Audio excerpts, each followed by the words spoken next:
বিসমিল্লাহির রহমানির রহিম। পরম করুণাময় ও অসীম দয়ালু আল্লাহর নামে শুরু। ومن أحسن قولا ممن دعا إلى الله وعمل صالحا وقال إنني من المسلمين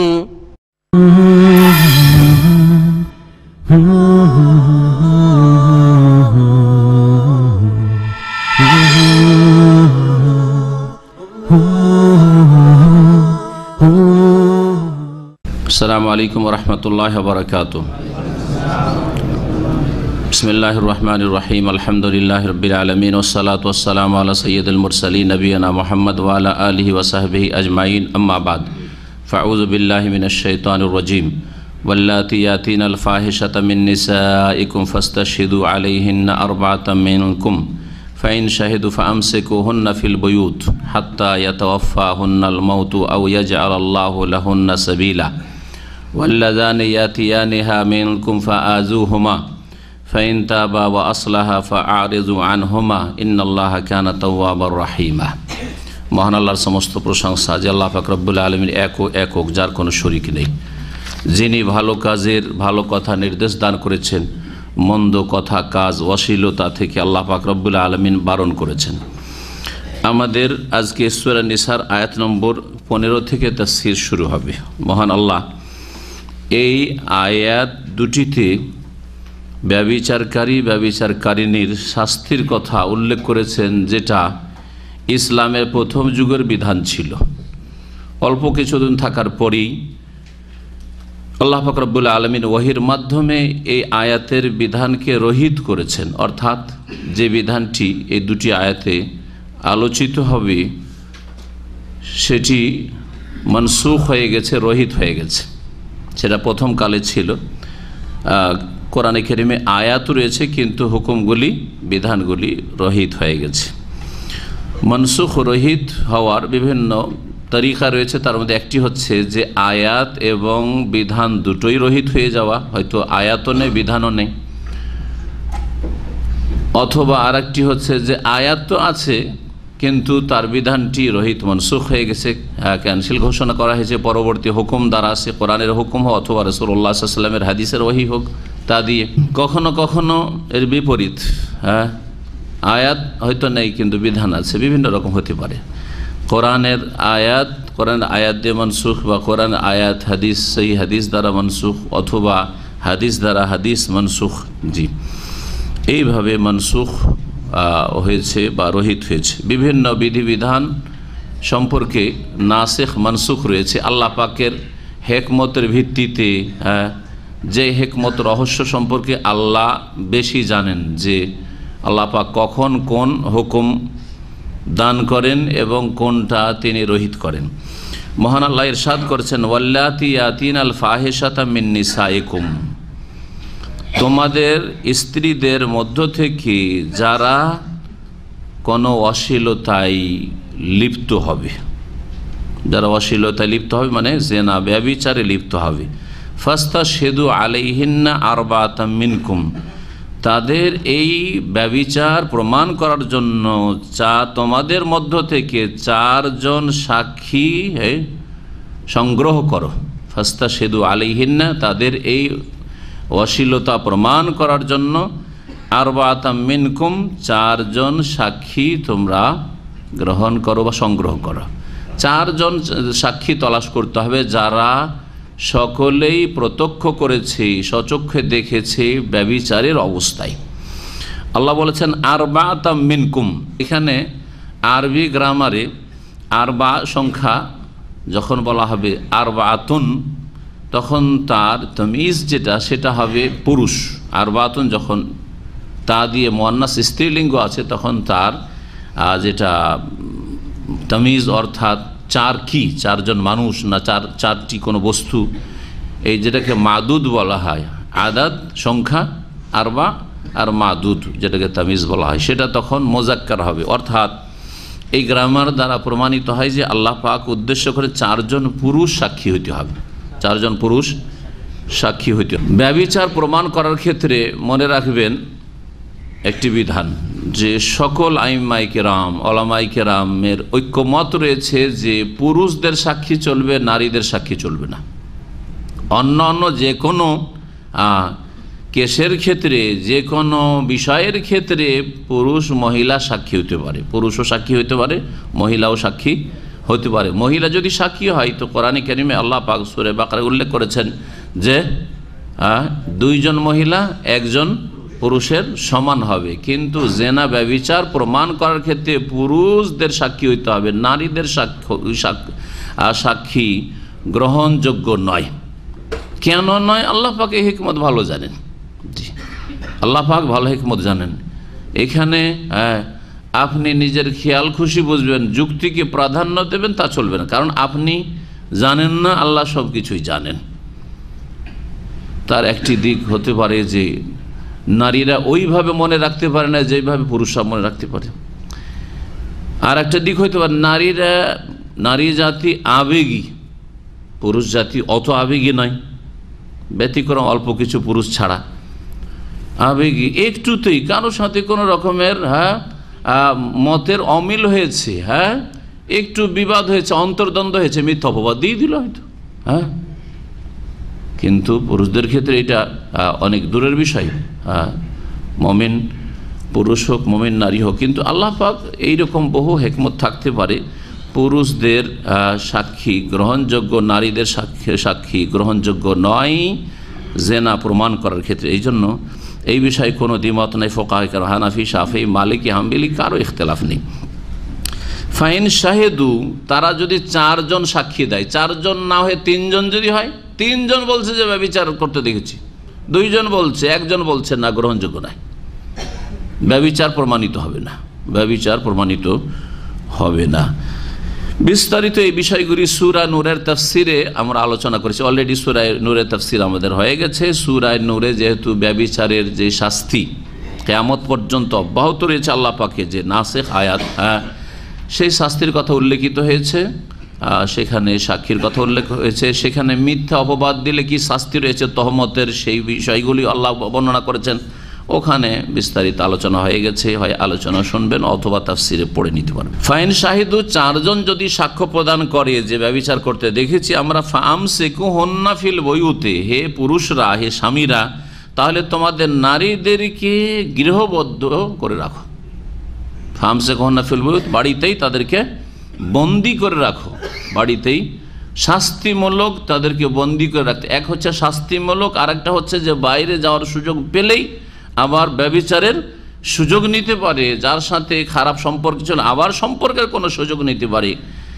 এ আরেকটি হিকমত। শাস্তিও তাদের জন্য, কতদিন পর্যন্ত তাদেরকে গৃহবন্দী করে রাখতে হবে, হাত্তা ইয়াতাওয়াফা হুন্নাল মৌত, যতদিন পর্যন্ত তাদের মৃত্যু না এসে যায়, মৃত্যু আসা পর্যন্ত, মরা পর্যন্ত গৃহবন্দী করে রাখতে হবে। এটি ছিল ইসলামের প্রথম যুগের বিধান। আগে বলেছি এই বিধান নেই, আবার এরকম কাজ করি না যে সারা জীবন বন্দী করে রেখে দেবো, রহিত হয়ে গেছে। আও ইয়াজআল আল্লাহু লাহুন্না সাবিলা, অথবা আল্লাহ রাব্বুল আলামিন তাদের জন্য কোনো পথ বের করবেন, তাদের মৃত্যু পর্যন্ত তাদেরকে গৃহবন্দী করে রাখবে। আর তার আগে যদি আল্লাহ কোনো পথ তাদের জন্য বের করে দেন, এই পথটা কি? পথ মানে নতুন অন্য কোনো বিধান যদি আল্লাহ নিয়ে আসে। এখানে ইঙ্গিত করা হয়েছে যে হতে পারে, আর আল্লাহ জানেন যে এটা কিছুদিনের জন্য আমি হুকুম করেছি, আমার বিধান, রহিতকারী বিধান আসছে। তো আল্লাহ বলছেন আও ইয়াজআল আল্লাহু লাহুন্না সাবিল, অথবা এই ব্যভিচারকারিনীদের জন্য আল্লাহ পাক কোনো রাস্তা, কোনো পথ বের করবেন। এই পথটা কি? নবী করিম সাল্লাল্লাহু আলাইহি সাল্লামের জেনার শাস্তি সম্পর্কে যে প্রসিদ্ধ হাদিস সহিহ বুখারী, মুসলিম, অন্যান্য হাদিসের কিতাবে রয়েছে, সেই হাদিসে রয়েছে, পড়ে শোনাবো, তখন বুঝতে পারে সাবিল শব্দটি সেখানে উল্লেখিত হয়েছে। এই আয়াত সম্পর্কে ইমাম ইবনে কাসির রাহমাতুল্লাহ আলাইহি অন্যান্য তাফসীরকারগণ যা লিখেছেন কিছু শোনাই, আর তারপরে বাড়তি আরও কথা রয়েছে সেগুলি বলবো। বলছেন আল্লামা ইমাম ইবনে কাসির রাহমাতুল্লাহ আলাইহি তার তাফসীরে, কানাল হুকমু ফি ইবতিদাইল ইসলাম, ইসলামের প্রথম যুগে এই বিধান ছিল। যে কারো স্ত্রী যদি অশ্লীলতায় লিপ্ত হয়, ব্যভিচারে লিপ্ত হয়, তাহলে সারা জীবন ধরে গৃহবন্দী করে রাখবে। আন্নাল মারআতা ইযা জানাত, যে মহিলা যদি জেনায় লিপ্ত হয়, ফাসাবাতা জেনাহা, এবং তার ব্যভিচার যদি প্রমাণিত হয়ে যায়, বিল বাইয়িনাতিল আদিলা, নাই সঙ্গত, সৎ ন্যায়পরায়ণ ব্যক্তির সাক্ষীর মাধ্যমে। তাহলে যারা সাক্ষী হবে তাদেরকে সৎ হইতে হবে। সৎ হওয়ার জন্য কি শর্ত? ফরজ ওয়াজিব আদায় করার লোক হইতে হবে, আর কাবিরা থেকে বেঁচে থাকা লোক হইতে হবে।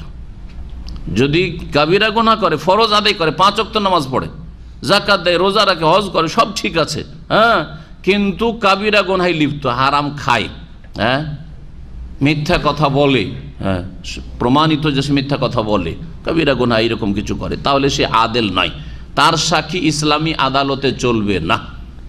তাহলে কাফের সাক্ষী তো দূরের কথা, বেনামাজি সাক্ষী তো প্রশ্নই উঠে না, চলবেই না।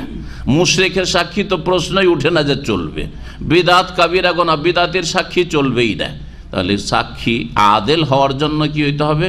ন্যায়পরায়ণ বলতে ইসলামে যে সংজ্ঞা করা হয় সেটা হচ্ছে সেই ব্যক্তি আল্লাহর ফরজ ওয়াজিব আদায় করবে, হারাম নাজায়েজ কাবিরা থেকে বেঁচে থাকবে, এবং সেই ব্যক্তি দ্বারা মিথ্যা বলা প্রমাণিত নয়। জি হ্যাঁ, এইরকম ব্যক্তির সাক্ষী হইতে হবে। সে তার প্রথমটি হচ্ছে মুসলিম হইতে হবে। জি, আর মুসলিম হইতে হবে, আকেল হইতে হবে, বালেগ হইতে হবে, আর তার কোনো রকমের কাবিরা গুনাহ যেন না থাকে। এই 4টি শর্ত। তাহলে পূর্ণাঙ্গ ব্যাখ্যা হবে। কি হতে হবে? মুসলিম। তাহলে কাফের সাক্ষী চলবে না। আকেল মানে সুস্থ মস্তিষ্ক সম্পন্ন হইতে হবে। পাগল, মাঝে মাঝে পাগল হয়ে যায়, আধ পাগল, না, সাক্ষী চলবে না। বালেগ, সাবালক হইতে হবে, না বালকের সাক্ষী চলবে না। এটা 10-12 বছরের ছেলে এখনো সাবালক হয়নি বলে দিলে যাবে, এরকম করতে দিয়ে চলবে না, সাক্ষী হবে না, গ্রহণযোগ্য নয়। আর কি হইতে হবে? ফাসেকি থেকে, আল্লাহর নাফরমানি, ফরজ ছাড়া ফাসেকি, অথবা হারাম নাজায়েজ করা ফাসেকি, এই 2 ফাসেকি, বিদাত করা ফাসেকি, এই সমস্ত ফাসেকি থেকে বাঁচতে হবে। তাহলেই তার সাক্ষী ইসলামী আদালতে নেওয়া হবে। একে আদেল বলা হয়। যদি প্রমাণিত হয়ে যায় তাহলে হবে সাতফি বাইতিন, গৃহবন্দী করে রাখা হবে। ফালা তো তোমাক্কানু মিনাল খুরুজ মিনহু ইলা আন তামুত, তার মৃত্যু পর্যন্ত বাড়ি থেকে বের হতে দেওয়া হবে না। ওয়ালিহাযা ক্বালা, সেই জন্য আল্লাহ বলছেন, ওয়াল্লাতী ইয়াতিনাল ফাহিশাতা মিন নিসাইকুম ফাস্তাশহিদু আলাইহিন্না আরবাআতা মিনকুম ফাইন শাহিদু ফামসিকুহুন্না ফিল বুয়ুত হাত্তা ইয়াতাওয়াফাহুন্নাল মাউতু আও ইয়াজআলাল্লাহু লাহুন্না সাবিলা। এই ছিল আয়াত। সাবিল কি? হয় সে মরে যাবে ওই গৃহবন্দী অবস্থায়, যেহেতু ব্যভিচারে লিপ্ত হয়েছে, আর না হলে তার জন্য আল্লাহ কোনো রাস্তা বের করবেন তার পূর্বে, তার বেঁচে থাকাকালে। সেই রাস্তাটি কি? এই মর্মে হাদিস রয়েছে, যে হাদিসটি আপনাদেরকে শোনায়। প্রিয় নবী মুহাম্মদ সাল্লাল্লাহু আলাইহি সাল্লাম থেকে ওবাদা ইবনে সামিত রাদিয়াল্লাহু তাআলা, প্রখ্যাত সাহাবী আনসারী, বর্ণনা করছেন, কানা রাসূলুল্লাহ ইযা নাযালা আলাইহিল ওয়াহী, রাসূলুল্লাহ সাল্লাল্লাহু আলাইহি ওয়াসাল্লামের উপর যখন কোনো ওহী নাযিল হইতো, ওসের আলিহি ওয়া কারুব আলি যালিক, আসসার আলিহি ওয়া কারুব আলি যালিক, এই ওহীর তার উপর প্রতিক্রিয়া হইত। প্রতিক্রিয়া বোঝা যেত যে ওহী হচ্ছে। এটা অসাধারণ কোন অবস্থা দেখা যেত, সাধারণ অবস্থা নয়, যেন তার উপর বড় একটা প্রতিক্রিয়া, যেন বিশাল একটা বোঝ। আর কি? ওয়াকারুব আলি যালিক, আর খুব কষ্ট অনুভব করতেন স্ত্রী, কষ্ট অনুভব করতেন। ও তারাব্বাদা ওয়াজহু, এবং চেহারা ঘামে কি হয়ে যেত? ভিজে যেত। জি। ফানজালাল্লাহু যাতা ইয়ামিন, একদিন ওহী নাযিল হলো, কোরআনের ওহী না, হাদিসের ওহী নাযিল হচ্ছে। তো হাদিসও বোঝা গেল যে ওহী, কারণ যে ওহী নাযিল সেটা হাদিসে আছে, কোরআনের আয়াত নয়। ওহী না ফালাম্মা সুররিয়া আনহু, তারপরে ওহী নাযিল হওয়া যখন সমাপ্ত হইল, কালা, তখন রাসূলুল্লাহ সাল্লাল্লাহু আলাইহি ওয়াসাল্লাম বললেন সাহাবায়ে কিরামদেরকে, খুজু আন্নি কাদ জাআলাল্লাহু লাহুন্না সাবিলা, আমার থেকে তোমরা বিধান গ্রহণ করো। কিসের? এই ব্যভিচারের শাস্তির বিধান গ্রহণ করো। ব্যভিচারকারী অথবা ব্যভিচারকারিনীর শাস্তির বিধান গ্রহণ করো। কাদ জাআলাল্লাহু লাহুন্না সাবিলা, এইরকম অশ্লীলতা লিপ্তদের জন্য আল্লাহ পাক রাস্তা বের করে দিয়েছেন। ওই যে আও ইয়াজআলাল্লাহু লাহুন্না সাবিলা আয়াতে আসলো, 15 নম্বর আয়াতে সূরা নিসার। আর এখানে কি আসলো? হাদিসে কাদ জাআলাল্লাহু লাহুন্না, যেই নারীদেরকে গৃহবন্দী করে রাখতে বলা হয়েছিল আজীবন ধরে, তাদের জন্য আল্লাহ একটা পথ বের করে দিয়েছেন যে আর গৃহবন্দী করে সারা জীবন রাখতে পারবে না। কি করতে হবে তাহলে? বিবাহিতা না অবিবাহিতা? বিবাহিতা না অবিবাহিতা? হ্যাঁ, বিবাহিতা, কারণ স্বামীকে সম্বোধন করেছে তোমাদের স্ত্রীরা যদি এরকম করে, তার মানে বিবাহিতা। বিবাহিতার বিষয়টি বুঝেন। অনেকে মনে করে বিবাহিতা মানে যেই সময় তার দ্বারা অশ্লীলতা হচ্ছে তখন তার স্বামী থাকতে হবে প্রেজেন্ট, স্বামীর বন্ধনে থাকতে হবে, না, এটাও না। মোহসেন আর গায়ের মোহসেনের সংজ্ঞা কি জিজ্ঞেস করছি আপনাদের, যারা বলতে পারবেন হাত তুলবেন। বিবাহিত বা বিবাহিতা আর অবিবাহিত অবিবাহিতা। বিবাহিতর শাস্তি কি? বিবাহিত বা বিবাহিতা ব্যক্তি যদি জেনা লিপ্ত হয় তো শাস্তি কি? কি করা? পাথর মেরে সংসার করা। আর যদি অবিবাহিত ব্যভিচারে লিপ্ত হয়, বেত্রাঘাত করা। কতটা? 100টি। মাশাআল্লাহ, শাস্তি জানা আছে, কিন্তু এটা কোরআনের পাতাতে সীমিত শুধু, তাই না? মুসলিমদের শাসনে নেই। হ্যাঁ, এটা এমন কথা যেটা মাটির নিচে অথবা আকাশের ওপরে, আল্লাহর জমিনের বাস্তবায়ন হয় না, ঠিক না? এ হচ্ছে মুসলিম দেশ, আর এ হচ্ছে মুসলিম শাসন, আর এ হচ্ছে মুসলিম নেতৃত্ব, আর এ হচ্ছে মুসলিম সমাজ, তাই না? এই জন্য আল্লাহ পাকের আযাব নেমে এসেছে মুসলিম উম্মার ওপর। ভালো করে বুঝতে পারছেন তো? এই যে বর্তমান অবস্থা দেখছেন না, এটা হচ্ছে আল্লাহ পাকের পক্ষ থেকে এর জন্য পানিশমেন্ট, শাস্তি। তো বুঝলেন বিবাহিতর সংজ্ঞা কি আর অবিবাহিতর সংজ্ঞা কি? সাদ পাইনি মানে সহবাস হয়নি। আচ্ছা, সহবাস হয়নি কিন্তু সহবাসের সমান সময় সুযোগ পেয়েছে, ধরেন 10-15 মিনিট নির্জনে তারা সুযোগ পেয়েছে, কিন্তু তাদের সহবাস হয়নি। এখন এই মহিলাকে, এই পুরুষকে বিবাহিত বলবে না অবিবাহিত? মোহসেন না গায়ের মোহসেন? মোহসেনের সংজ্ঞা, মোহসেন মানে বাংলাতে বিবাহিত বলছি, মোহসেন আরবির সংজ্ঞা করছি মোহসেন। মোহসেনের শাস্তি হচ্ছে যদি ব্যভিচারে লিপ্ত হয় তাহলে রজম, সংসার। আর গায়ের মোহসেন, যে মোহসেন নয়, তার শাস্তি হচ্ছে 100টি বেত্রাঘাত। মোহসেন এমন ব্যক্তি যেই ব্যক্তি শরীয়ত সম্মত বিবাহে আবদ্ধ হয়েছে, পুরুষ হোক অথবা নারী, শরীয়ত সম্মত বিবাহ, জেনা করেছে সেটা নয়, হ্যাঁ, তার মাধ্যমে সেটা করেছে, সে হারাম কাজ করেছে। শরীয়ত সম্মত বিয়ে হয়েছে, হ্যাঁ, শরীয়ত বিরোধী বিয়ে নয়, এমন মেয়েকে বিয়ে করেছে যেটা তার জন্য হারাম ছিল, সেটাও বিয়ে নয়। জি, শরীয়ত সম্মত বিবাহে আবদ্ধ হয়েছে। বিবাহে আবদ্ধ হওয়ার পরে তারা স্বামী স্ত্রীতে খালওয়াতের সুযোগ পেয়েছে, নির্জনতায় সুযোগ পেয়েছে সহবাসের। সহবাস হোক আর নাই হোক, সেই ব্যক্তি হচ্ছে মোহসেন। তাহলে তার শাস্তি হচ্ছে, যদি জেনা লিপ্ত হয় তাহলে রজম করা, পাথর মেরে সংসার করা। আর যেই ব্যক্তির আচ্ছা, তার স্বামী, ওই মহিলার স্বামী থাক আর না থাক, অথবা স্ত্রী থাক আর না থাক, হয়তো স্ত্রী মারা গেছে, স্ত্রীকে তালাক দিয়ে দিয়েছে, তারপরে ব্যভিচারে লিপ্ত হয়েছে, অথবা স্বামী মারা গেছে, অথবা স্বামী তালাক প্রাপ্ত ব্যভিচারে লিপ্ত হয়েছে। এখন একে মোহসেনা বলবেন না গায়ের মোহসেনা বলবেন? মোহসেনা, বিবাহিতা। অর্থাৎ বিবাহের যে উদ্দেশ্য, সেই উদ্দেশ্যের যে একটা স্বাদ আছে, শারীরিক সম্ভোগ, এইটা পেয়েছে বা এইটার সুযোগ পেয়েছে, তখনই সেই ব্যক্তি মোহসেন হয়ে গেছে। এই ব্যক্তির শাস্তি হচ্ছে রজম। এই ছিল একটি আয়াত, আর একটি আয়াত বাকি আছে। পরের আয়াতটি তাফসির করি, তারপরে এই আয়াতটি সম্পর্কে কয়েকটি মতামত রয়েছে, পেশ করব। যত হাদিস তো পেশ করা হয়নি, তাই না? হাদিস বললাম আল্লাহ রাস্তা বের করেছেন, ওহী নাজেল হয়ে, এটি হচ্ছে নাসেখ, রহিতকারী। আর রহিত হচ্ছে আয়াত নম্বর কত? 15 আর 16।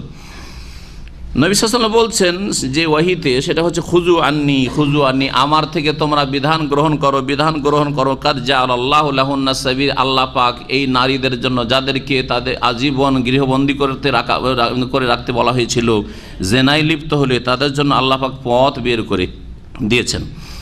আস-সাইয়্যিব বিস-সাইয়্যিব, ওয়াহিটা হচ্ছে আস-সাইয়্যিব বিস-সাইয়্যিব। সাইয়্যিব যেই ব্যক্তির বিবাহ হয়েছে, যেমন বললাম মোহসেন, সাইয়্যিব বিবাহ হয়েছে, আর বিবাহ হওয়ার পরে সহবাসের সুযোগ পেয়েছে, সহি শুদ্ধ শরীয়ত সম্মত বিবাহে,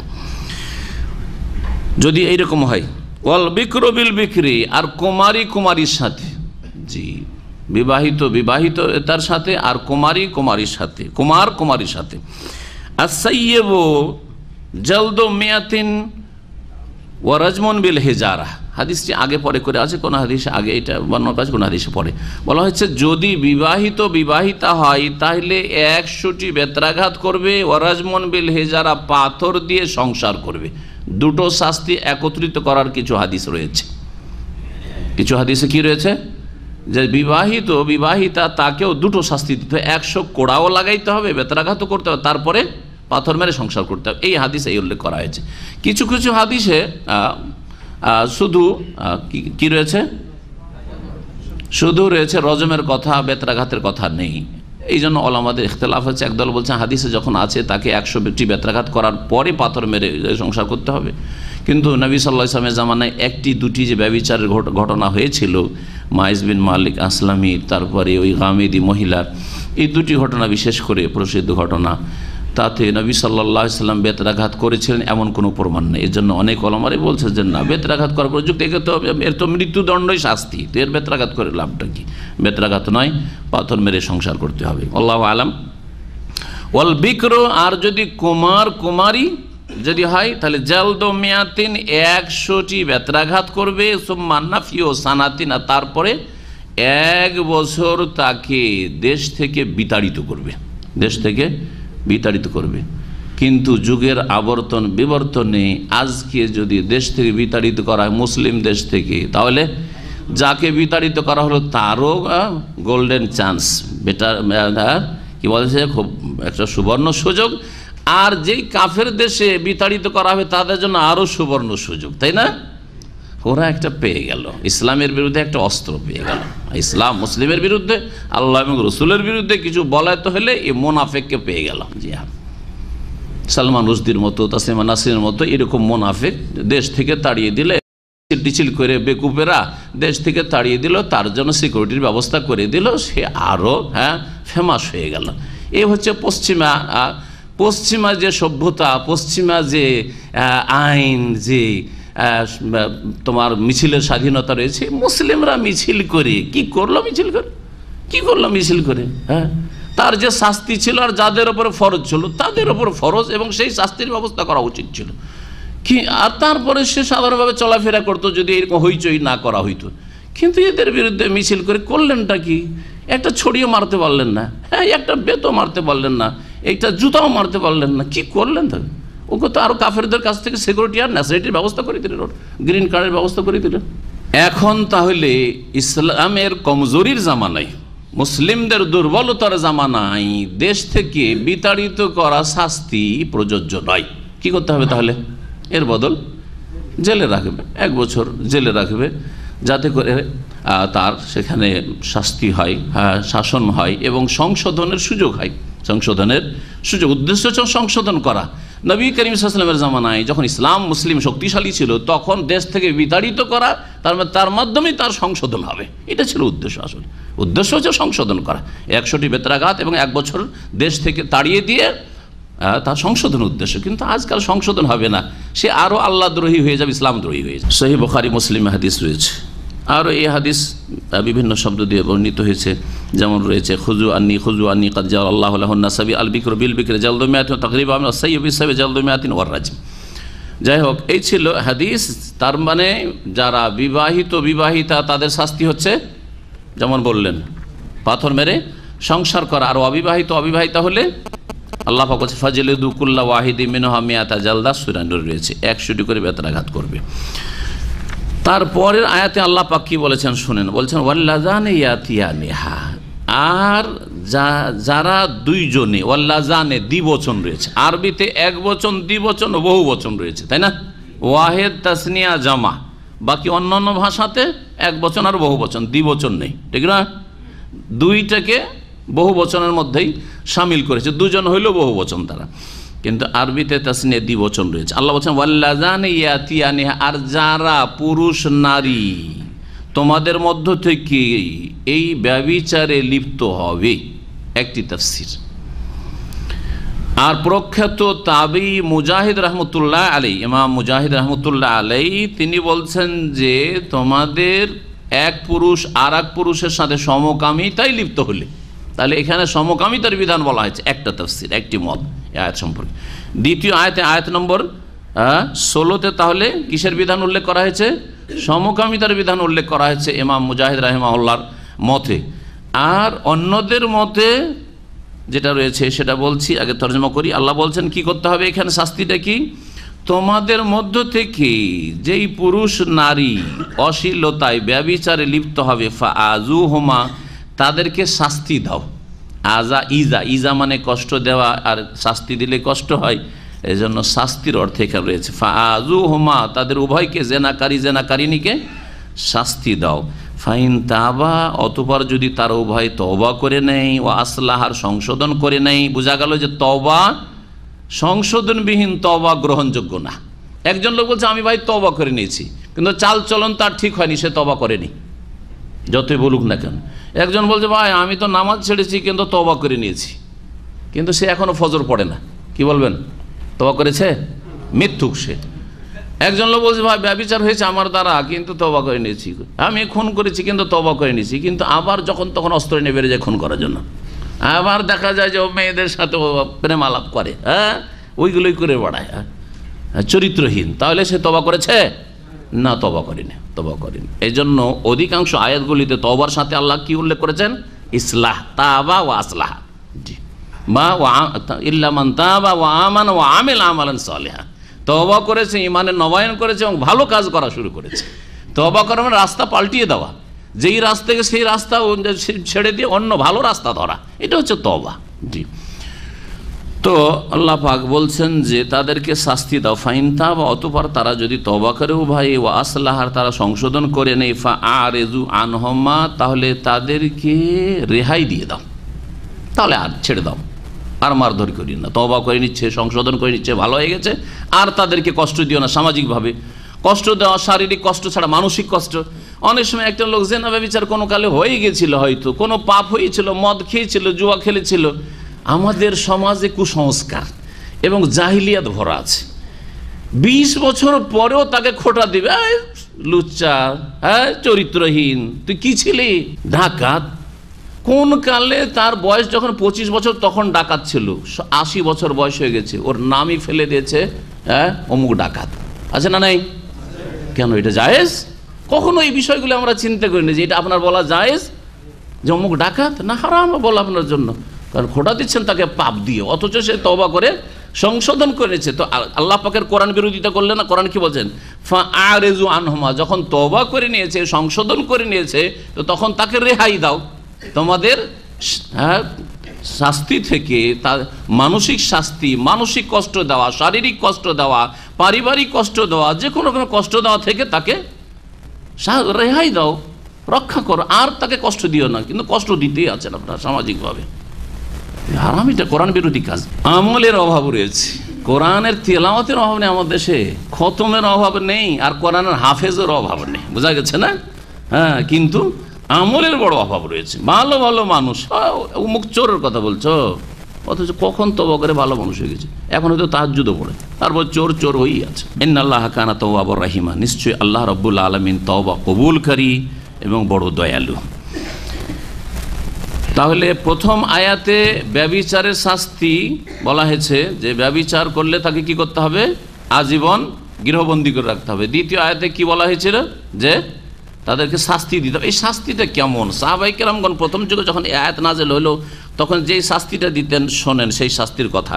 আব্দুল্লাহ বিন আব্বাস রাদিয়াল্লাহু তাআলা আনহুমা এবং সাঈদ ইবনে জুবাইর রাহিমাহুল্লাহ প্রখ্যাত তাবী, তারা বলছেন যে শাস্তি দিত সাহাবায়ে কেরাম সালাফগণ তাকে গালমন্দ করে, মানে ধমক টমক দিয়ে, ও তাইরে, এবং তুই চরিত্রহীন ইত্যাদি এসব কথা বলে, তারপরে ওয়াদারবে বিন্নিয়ালে, জুতা স্যান্ডেল মেরে। হ্যাঁ, এগুলি প্রথম যুগ ছিল, কারণ আল্লাহ বলেছেন শাস্তি দাও। বলেন যে কী ধরনের শাস্তি দিতে হবে।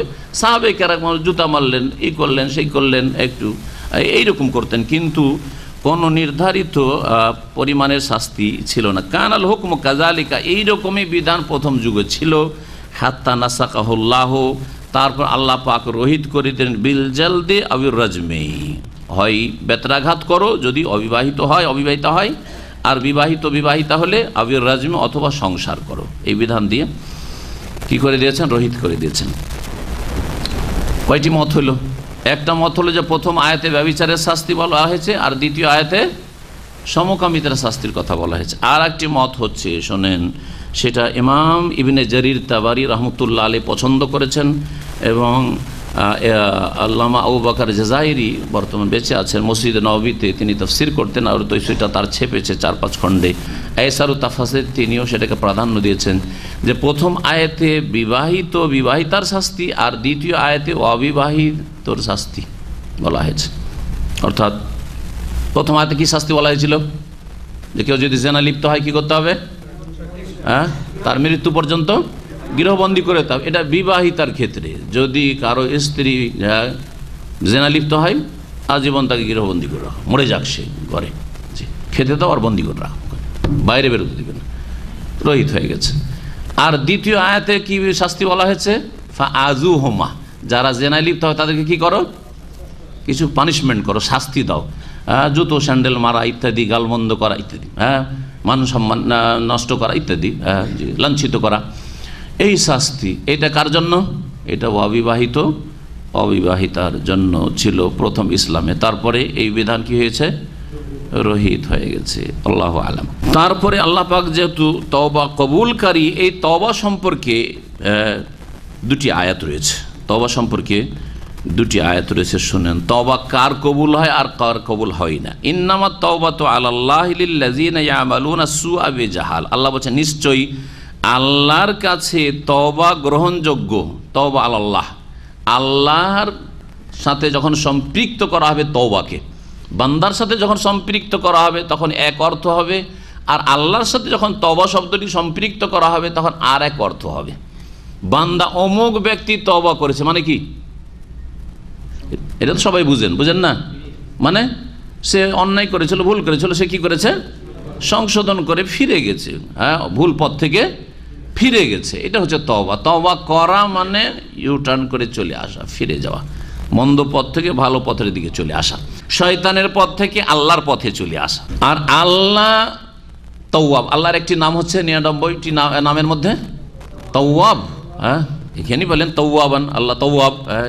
বেশ কিছু আয়াত রয়েছে, আল্লাহর নাম হচ্ছে তাওয়াব। মানে তাওয়াব মানে কি তাহলে? তারপরে এখানে আল্লাহর, হ্যাঁ, আর তওবা তো আল্লাহ, আল্লাহর কাছে তওবা, আল্লাহর তওবা। আল্লাহর তওবা কি? তওবা গ্রহণকারী একটা, মাশাআল্লাহ ঠিক বলেছেন। তওবা মানে হচ্ছে তওবা গ্রহণ। বান্দা যখন তওবা করে তখন আল্লাহ কি করেন? তওবা কবুল করেন। তওবা কবুল করা তাহলে আর একটি অর্থ যেটা জানেন না, সেটা আজকে জেনে নেন। সেটা তওবার তৌফিক দানকারী। তওবার তৌফিক দানকারী। ইন্নামাত তাওবাতু আলাল্লাহ। এখন তাফসীর শুনেন। আল্লাহ তওবার তৌফিক দিয়ে থাকেন, একটা অর্থ তাফসীর। আল্লাহ তওবার তৌফিক দিয়ে থাকেন, শক্তি সামর্থ্য দিয়ে থাকেন। তৌফিক মানে শক্তি সামর্থ্য। আমাদের দেশে তৌফিক শব্দটি ব্যাপক হারে ব্যবহার হয় মুসলিম সমাজে। হ্যাঁ, বাঙালি মুসলিমরা তৌফিক শব্দটি ব্যবহার করে, কিন্তু অনেকে জিজ্ঞেস করেছি যে তৌফিক মানে কি, বিব্রত। তৌফিক মানে তৌফিক মানে শক্তি সামর্থ্য, মানসিক, শারীরিক, পারিপার্শ্বিক, পারিবারিক, সব রকম, আপনাকে ইমানি সব রকম শক্তি আল্লাহ দিয়েছেন। হ্যাঁ, যে এটা হচ্ছে তৌফিক। যে আপনাকে রোজগারে আল্লাহ তৌফিক দিয়েছেন, শক্তি সামর্থ্য দিয়েছেন, শারীরিক, মানসিক, পারিপার্শ্বিক ইত্যাদি সব দিক থেকে শক্তি দিয়েছেন। আপনাকে তওবার তৌফিক দিয়েছেন, মানে তওবা করার জন্য আল্লাহ আপনার জন্য রাস্তাকে সুগম করে দিয়েছেন, সহজ করে দিয়েছেন। এটা হচ্ছে তৌফিক আল্লাহ পাকের পক্ষ থেকে। এই নয় যে আল্লাহ কাউকে টেনে নিয়ে গিয়ে তওবা করাচ্ছেন, আর একজনকে ধাক্কা দিয়ে ছেড়ে তাড়িয়ে দিচ্ছেন, এরকম করছেন কি? কিন্তু একজনকে তওবা করা সহজ লাগছে, আর একজনের জন্য তওবা করা জটিল হয়ে যাচ্ছে। এখানে বোঝা গেল যে যার জন্য ভালো কাজ করা সহজ লাগছে, যা ভুল করেছে আমি খালেস অন্তরে তওবা করলাম, আল্লাহর তৌফিক সেটা। আল্লাহ শক্তি সামর্থ্য দান করলেন যেটা সে দেখতে পায় না। আর আরেকজন লোককে ভুল অন্যায় পথ থেকে ফিরে আসা, হ্যাঁ, সংশোধন করা তার জন্য মুশকিল ব্যাপার। তৌফিক নেই, আল্লাহর তৌফিক হয়নি তাকে। আল্লাহ কাকে তৌফিক দান করেন এই আয়াতে উল্লেখ করা, ইন্নামাত তাওবাতু আলাল্লাহ। আল্লাহর পক্ষ থেকে তওবার তৌফিক হয়ে থাকে কার জন্য? লিল্লাযিনা ইয়ামালুনা সুআ বিজাহালা, যারা অন্যায় কাজ করে ফেলে, পাপের কাজ করে ফেলে, পাপে লিপ্ত হয়ে যায়, বেজাহালাতিন, অজ্ঞতা সারে, অজ্ঞতা বশত। অজ্ঞতা মানে মাসলা জানে না, কেউ যদি একটা মাসলা না জানে যে এটা হারাম, মনে করেছে হালাল আর খেয়ে নিয়েছে, মনে করেছে যে এই কাজটা হালাল আর কাজটা করে ফেলেছে, তো গুনাহগার হবে না। জানার সুযোগ না পেয়ে থাকে, তাহলে জানার সুযোগ পেলে জানলো না, তখন সে জানলো না, সেই জন্য অপরাধী সে। তাহলে এইখানে জাহালা মানে এই নয় যে তার ইসলাম সম্পর্কে জ্ঞান নেই, এটা নয়। আর জাহালা মানে আল্লাহ রাব্বুল আলামিনের কুদরত, ক্ষমতা, পাকড়াও সম্পর্কে উদাসীন, সেই রকম জ্ঞান নেই যে আমি যে পাপটা করলাম, হ্যাঁ, এই পাপের ক্ষেত্রে সমাজ ধরতে পারবে না, পরিবার ধরতে পারবে না, শাসক ধরতে পারবে, প্রশাসন ধরতে পারবে না, বা জেনায় লিপ্ত হইল মেয়ের বাবা মায়েরা ধরতে পারবে না, কিন্তু আল্লাহ যে ধরবেন, জাহালা এই ক্ষেত্রে সে অজ্ঞ, জাহেল, সে জানে না। অথচ আল্লাহ প্রস্তুত হয়ে আছে, আল্লাহর ফেরেশতারা সব রেকর্ড করছে, তাই না? এই অর্থে প্রত্যেক নাফরমান, প্রত্যেক পাপী হচ্ছে জাহিল। ভালো করে শুনুন। এই জন্য সালাফগণ বলেছে কুল্লু মান আসাল্লাহ ফাহুয়া জাহিলুন, যেই ব্যক্তি আল্লাহর বিরুদ্ধাচরণ করে সে হচ্ছে জাহেল, মূর্খ। জাহেল সেই নয় যে মাসলা জানে না, জাহেল কে? যে পাপ করে, যতই বড় বিদ্বান হোক না কেন, বড় আল্লামা কিন্তু পাপ করে, সে নাম্বার ওয়ান জাহেল। বড় মগজুব আলিম, জানার পর অন্যায় কাজ করে, গজব প্রাপ্ত সে। সূরা ফাতিহা আল্লাহ পাক বলেছেন ইহুদিরা জানতো তারপর নবীকে মানেনি, সেই জন্য গজব প্রাপ্ত তারা। ইহুদিরা জানেও নি, খ্রিস্টানরা জানেও নি, মানেনি, তাদেরকে আল্লাহ দল্লিন, পথভ্রষ্ট বলেছেন, দল্লিন বলেছেন।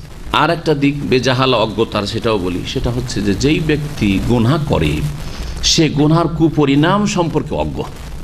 আমি যে এই পাপে লিপ্ত হচ্ছি, এর যে কুপরিণাম আমার জীবনে আসবে, আমাকে এর জন্য কষ্ট উঠাইতে হবে এই দুনিয়াতে অথবা মওতের পরে, এই সম্পর্কে সে অজ্ঞ।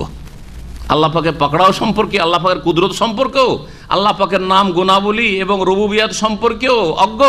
আর আল্লাহ পাক রব্বুল আলামিনের বিরুদ্ধাচরণ করলে যে তার কুপরিণাম তাকেই ভোগ করতে হবে, হ্যাঁ, দুর্দিন তার আসবে, দুনিয়াতে হোক অথবা আখিরাতে হোক অথবা উভয় জগতে হোক, এই সম্পর্কে সে অজ্ঞ, এই সম্পর্কে সে অজ্ঞ। এই জন্য বেজাহালা বলা হয়েছে। এখানে তওবা আলাল্লাহ মানে তওবার তৌফিক আল্লাহ দান করেন এই শ্রেণীর লোককে। আর একটা অর্থ, ওইটাও ফিট হবে এখানে। ওইটা অর্থ কি করলেন? প্রথম যে আল্লাহ তওবা কবুলকারী, তাই না? তওবা মানে আল্লাহ তওবা কবুল করি। তাহলে এখানে তার অর্থ করেন ইন্নামা তাওবাতু আলাল্লাহ, আল্লাহ পাক রব্বুল আলামিন তওবা কবুল করেন লিল্লাযিনা, ওই সব লোকদের। তওবা কবুল করাও ফিট, তওবার তৌফিক দান করেন সেটাও ফিট। এক কথায় যখন আল্লাহর সাথে তওবাকে সম্পৃক্ত করবেন তখন হয় তওবার তৌফিক দাতা অর্থ করবেন, আর না হলে কি বলবেন? তওবার তওবা কবুলকারী। দুটোই অর্থ আল্লাহ পাকের ক্ষেত্রে প্রযোজ্য। কার তওবা কবুল হয় বা কাকে আল্লাহ তওবার তৌফিক দান করে, এই তৌফিকের বিষয়টি যখন বললাম এখানে আপনাদের জন্য নতুন বিষয়, তখন মনে রাখবেন যে সকলকে আল্লাহ তওবার তৌফিক দেন না। আল্লাহ মানুষের অন্তর্যামী, সবচাইতে বেশি জানেন। হ্যাঁ, কে তওবা করতে চায় মন থেকে, কে চাই না, যে চায় তাকে আল্লাহ তৌফিক দেন, তার জন্য আল্লাহ রাস্তাকে সহজ করে দেন। আর যে চাই না তাকে আল্লাহ তৌফিক দেন না। যে কোনো কাজের ক্ষেত্রে আপনি অন্তর থেকে চাইছেন যে আমি তাহাজ্জুদ পড়ব, উদাহরণস্বরূপ যদিও সুন্নাত কাজ, আল্লাহ তৌফিক দেবেন। কিন্তু আপনি ওই রকম গরজ করেন না, মনটা চাইছে রে তাহাজ্জুদটা পড়লে ভালোই ছিল, হ্যাঁ না, কিন্তু ওইভাবে আপনি আগ্রহী না, তাহলে আল্লাহ তৌফিক দেবেন না। আল্লাহ অন্তরের অবস্থা জানছেন আপনার। তো আল্লাহ রাব্বুল আলামিন যা ওই রকমই যারা হালাল রুজি খেতে চায়, হারাম খাবো না, মরে গেলেও হালাল খাবো না, কষ্ট করতে হইল হারাম খাবো না, আমার পরিবার কষ্ট পেলেও আমি হারাম খাবো না, আল্লাহ তখন তৌফিক দেবেন হালাল খাওয়ার। কিন্তু যেই ব্যক্তি হালাল পেলে ভালোই, হারাম খেতে চাই না, আসলে খুব ঘৃণা লাগছে, কিন্তু যখন দেখলো যে একটু কষ্ট অভাব হয়ে যাচ্ছে তখন হারাম নিতে অসুবিধা নেই, আল্লাহ তৌফিক দেবেন না, হারাম থেকে বাঁচার তৌফিক দেবেন না। এইভাবে প্রত্যেক গুনার ক্ষেত্রে নিয়ে নিতে পারেন আপনি যে কাকে আল্লাহ তওবার তৌফিক দেবেন। বলছেন কাকে আল্লাহ তৌফিক দেন বা কার তওবা কবুল করেন, লিল্লাযিনা ইয়ামালুনা সুআ বিজাহালাতি, ওই সব লোকদেরকে যারা পাপে লিপ্ত হয়ে যায় অজ্ঞতা বশত, সুম্মা ইয়াতুবুনা মিন করিব, তারপরে অনতি বিলম্বে তওবা করে ফেলে। তাহলে বোঝা গেল যারা তওবা দ্রুত করে না, সত্তর তওবা করে না, আরে তওবা করব, করে নেব, তওবা করে নিব, তাদেরকে তওবার তৌফিক দেন না। সুম্মা ইয়াতুবুনা মিন করিব। আর আমাদের সমাজে এদেরই সংখ্যা বেশি, সৌদি আরবে যারা এসছেন এখনও বিভিন্ন পাপে জড়িয়ে আছেন, এখনও ফরজ ওয়াজিব আদায় করেন না, এখনও 5 ওয়াক্ত নামাজ পড়েন না। কিছু লোক হজের সাথে 5 ওয়াক্ত নামাজকে ঝুলিয়ে রেখেছেন, হজ করলে 5 ওয়াক্ত নামাজ ধরে নেব, ঠিক না? কিছু লোক বিবাহের সাথে ঝুলিয়ে রেখেছেন, বিবাহ করলে 5 ওয়াক্ত নামাজ ধরে নেব, হ্যাঁ বিয়েটা করি তারপরে দাড়ি ছাড়বো। এদের সংখ্যার তো অভাব নেই, তাই না? দাড়ি কেন রাখেন না? মাশাআল্লাহ, দিন শিখায় আগ্রহী, খুব আগ্রহী। কিন্তু বলছে ভাই বিয়ে করিনি, কি জানি মহিলারা বিয়ে করতে, মেয়েরা বিয়ে করতে চাইবে কি চাইবে না। আজকাল আমাদের দেশে দাড়িওয়ালাকে বিয়ে করতে চাই না, কত ভয় তার। ও খারাপ মহিলাকে বিয়ে করতে চায়, খারাপ মেয়েকে বিয়ে করতে চায়, সেই জন্য এই ভয়টা। কিন্তু ভালো মেয়ে যদি বিয়ে করতে চাইতো তাহলে দাড়ি রেখে বিয়ে করতো, কারণ দাড়ি দেখলেই পালাইতে শুরু করবে খারাপ মেয়ে, তাই না? তা বেঁচে গেল, অনিষ্ট থেকে বেঁচে গেল। ভালো হইলো না, ক্ষতি হইলো? ভালো হইলো। কিন্তু মানুষ হচ্ছে অবুঝ, আসলে বুঝে না। দাড়ি দেখিয়ে খারাপগুলিকে ভয় দেখিয়ে দেন যে তোরা আমার কাছে ভিড়বি না, আসবি না, তোরা খারাপের কাছে যা। জি, বোঝা গেছে? জি, এই বুঝে যারা এখন অবিবাহিত তারা দাড়ি রাখেন, ইমান মজবুত করেন। তো বিবাহ করলে দাড়ি রেখে দেবো। আর আমাদের দেশে কিছু লোক আছে আবার সমাজে, বয়স হয়ে গেছে যথেষ্ট, দাড়িটা রেখে দেন আর কি। আচ্ছা, এই মেয়ের বিয়ে শ্বশুর হয়ে যায় তখন দাড়ি রাখবো, শ্বশুর হয়ে তখন দাড়ি রাখবো। সব মূর্খ লোক, আসলে চেহা লাগলো। এত বনমিন কারিব না, কত লম্বা সময় পরে তওবা করবে আশা করে আছে, তার আগে মত, মত পেতে বসে আছে। ইন্না রাব্বাকা লাবিল মিরসাদ, মত প্রস্তুতের রাস্তায় বসে আছে। যে তো কতদূর যে তোর মেয়ের বিয়ে বিবাহ পর্যন্ত সময় দেবো না, হজ পর্যন্ত তোকে সময় দেবো না, বরং কালকে সকাল পর্যন্ত সময় দেবো না। বলছে আমি ইনশাল্লাহ কালকে থেকে নামাজটা শুরু করবো। আর আজকে বসে আছে, ওই রাস্তায় বসে আছে মালাকুল মত। না নেই, জানেন কিছুই জানেন না যে কখন কার সামনে মালাকুল মত বসে আছে। সুবহানাল্লাহ। কার তওবা কবুল হয়? অজ্ঞতাবশত ভুল হয়ে গেছিল, যা হয়েছে। তারপরে 70 তওবা করে, ইয়াতুবুনা মিন কারিব, তওবাতে বিলম্ব করে না, করব না। ফাউলাইকে, এইরকম লোককে তৌফিক হয় না। এর বাস্তব প্রমাণ দেখবেন, অনেক লোক আছে যারা বলে যে এই রমজান আসলে তওবা করে নেব, রমজান আসলে 5 ওয়াক্ত নামাজ ধরে নেব। ঠিকই রমজানের নামাজ ধরে, কিন্তু রমজানের পরে 10 দিন নামাজ থাকে, তারপর থাকে না। কারণ তাদের তওবা আল্লাহ কবুল করেন না, তওবার তৌফিক দেন না। তাদের এই তওবাতে বিলম্ব করার কারণে, যে তওবা ওই রমজান আসলে তওবা করব, তখন রমজান পর্যন্ত তাদের ইবাদতটা সীমিত থাকে। রমজান শেষ হলে ইবাদত তাদের শেষ হয়ে যায়। রমজানি মুসলমান আজকাল 99% মুসলমান আজকাল রমজানি মুসলমান, রমজানে পাকা মুসলিম। আর তারপরে দেখেন মসজিদ তাদের খালি। আল্লাহ পাক তারপরে বলছেন ফাউলাইকা ইয়াতুবুল্লাহু আলাইহিম, এইরকম লোকদেরই আল্লাহ তওবা কবুল করেন, বা তাদেরকে তওবা, এই যে দেখেন ইয়াতুবুল্লাহ, আল্লাহ তওবা করেন তো বলা যাবে না, বান্দা তওবা করে, তাহলে কি বলবেন? ইয়াতুবুল্লাহ মানে আল্লাহ তওবার তৌফিক দান করেন বা তওবা গ্রহণ করেন, দুটো কথা বলবেন। ওয়া কানা আল্লাহু আলিমান হাকিমা, আর আল্লাহ হচ্ছেন সর্বজ্ঞ, তিনি সব কিছুই জানেন। হাকিমান, তিনি হচ্ছেন প্রজ্ঞাময়, তার প্রত্যেকটি কথা কাজে বিধানে হেকমত রয়েছে, তত্ত্ব রয়েছে, আর তিনি সব কিছু জানেন। এই আলিম আর হাকিম, এই যে নামগুলি আল্লাহর প্রত্যেকটি আয়াতের যে বিধিবিধানগুলি বর্ণনা করে, তারপরে আল্লাহ পাক বিভিন্ন জায়গায় বর্ণনা করেছেন। এটা এমনি নয়, উদ্দেশ্যবিহীন নয় যে এমনিতে 1-2টা নাম আল্লাহ বয়ান করে দিলেন, 1-2টা নাম আল্লাহ উল্লেখ করে দিলেন, কখনো তাওয়াব আর রাহিমা, কখনো আলিমান হাকিমা, এমনি না, রহস্য আছে। এই বিধান বর্ণনা করার পর আল্লাহ বলছেন যে কেন কারো তওবা হবে, কারো তওবা কবুল হবে না, কাউকে তওবার তৌফিক দেবেন, কাউকে তওবার তৌফিক দেবেন না। কেন? কারণ আল্লাহ জানেন যে কে তওবা পাওয়ার যোগ্য, তওবার তৌফিক পাওয়ার যোগ্য কে, কার তওবা কবুল করা যায়, কার তওবা কবুল করা যায় না। আল্লাহ অন্তরে সব খবর রাখেন, এবং আল্লাহ পাক রব্বুল আলামিন প্রজ্ঞাময়, তার এই বিধানে হিকমত রয়েছে, যাতে করে মানুষ এই বিলম্ব করে পাপ করতে না থাকে, বরং দ্রুত সংশোধন করে নেই। তারপরে প্রথম আয়াতে তো বলা হলো যে তওবা কার কবুল হবে, আয়াত নম্বর 18 বলা হচ্ছে কার তওবা কবুল হবে না। এইটা শুনে 2 শ্রেণীর লোকের তওবা কবুল হয় না। আল্লাহ বলছেন ওয়ালাইসাতিত তাওবাতু লিল্লাযিনা ইয়ামালুনা সাইয়্যাত, আর তওবা গ্রহণযোগ্য হয় না ওই সব লোকদের যারা পাপ করতে থাকে। ইয়ামালুনা সাইয়্যাত, বিভিন্ন পাপ করতে থাকে। সাইয়্যাতুনের বহুবচন সাইয়্যাত, কাবিরা গুনাহ করতে থাকে, সাগীরা গুনাহ করতে থাকে।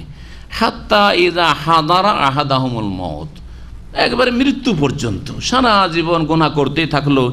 এমনকি যখন মৃত্যুর সময় উপস্থিত হয়ে গেল বা তাদের কারো কাছে মৃত্যু উপস্থিত হইল, কালা তখন বলছে, তখন হুঁশ দিশে হয়েছে, ইন্নী তুবতুল আন, এখন আমি তওবা করছি, এখন আমি তওবা করছি। যেমন কে বলেছিল? ফেরাউন বলেছিল। সারা জীবন কত যে খুন করলো, আর কত যে জুলুম অত্যাচার করলো, আর কত যে নবী মুসা আলাইহিস সালামকে, হারুন আলাইহিস সালামকে কষ্ট দিল, কত যে আল্লাহ দ্রোহিতা করলো। আনা রব্বুকুমুল আলা মা আলিমতু লাকুম মিন ইলাহিন গায়রি, আমার ছাড়া কোনো উপাস্য নেই, আমি হচ্ছি মহান প্রভু। আউযু বিল্লাহ। এইসব করে এই তাগুত শেষখানে যখন ডুবছে, হাত্তা ইজা আদরাকাহুল গারাকু, সূরা ইউনূস রয়েছে, যখন ডুবছে লোহিত সাগরে, কালা বল আমানতু আন্নাহু লা ইলাহা ইল্লাল্লাযী আমানাত বিহি বানু ইসরাঈল ওয়া আনা মিনাল মুসলিমিন। আমি সেই আল্লাহর প্রতি ঈমান নিয়ে আসছি যে আল্লাহর প্রতি বনি ইসরাইলরা ঈমান নিয়ে এসছে। বনি ইসরাইল মুসা আলাইহিস সালামের জাতি, আর ফেরাউনের জাতি কিবতি ছিল। কিবতি জাতি ধ্বংস হইল, বনি ইসরায়েলকে ধরার জন্য এসেছিল, তারা সাগর পার হয়ে নিরাপদ চলে গেল, আল্লাহ এদেরকে ডুবিয়ে ধ্বংস করলেন। আল্লাহ জবাবে কি বলেছেন? আল আন। আল আন মানে আজকাল মাতৃভাষা বলছে আলহিন, মানে এখন। আল্লাহ বলছে আল আন, এখন। ওয়াকাদ আসাইতা ক্বাবলু, এর পূর্বে তুমি কত বিরুদ্ধাচরণ করলে। ওয়া কুনতা মিনাল মুফসিদিন, আর তুমি বিশৃঙ্খলা সৃষ্টিকারী ছিলে। তুমি যারা অশান্তি সৃষ্টিকারী তাদের অন্তর্ভুক্ত ছিলে। এখন আর তওবা কবুল হবে না, তওবার দরজা বন্ধ হয়ে যায়। এক কথায় মানুষের যখন মওতের মুহূর্ত ঘনিয়ে চলে আসে তখন তওবার দরজা বন্ধ হয়ে যায়। এটা একটা তওবার দরজা বন্ধ হওয়ার সময় প্রত্যেক মানুষের সামনে তওবার দরজা ক্লোজড হয়ে যায়। আর আরেকটা হচ্ছে সারা বিশ্বের সমস্ত মানুষের সামনে তওবার দরজা বন্ধ হয়ে যাবে কোন সময়?